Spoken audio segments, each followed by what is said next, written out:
il faut relativiser parce qu'on ne sera, vous l'avez dit, que 5000 dans le stade. Mais oui, on a quand même le sentiment quelque part de contribuer à relancer la machine d'une vie normale.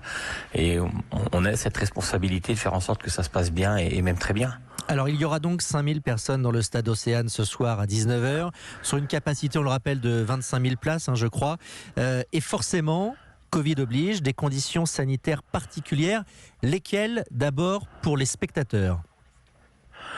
Alors pour les spectateurs, on va retrouver un dispositif très similaire à ce que l'on trouve dans beaucoup de lieux publics aujourd'hui. Ça veut dire que le port du masque sera strictement obligatoire pour entrer dans le stade. Il n'y a absolument aucune possibilité d'entrer dans le stade sans masque, qui que l'on soit. Du gel hydroalcoolique évidemment à l'entrée, des flux de circulation, l'obligation de respecter les distances entre les personnes, notamment au moment des opérations d'entrée dans le stade.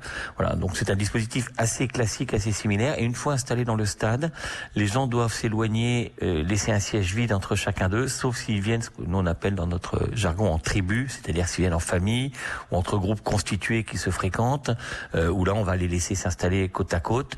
Mais est-ce qu'ils devront règle est que les gens... Ils devront garder le masque à l'intérieur du stade ?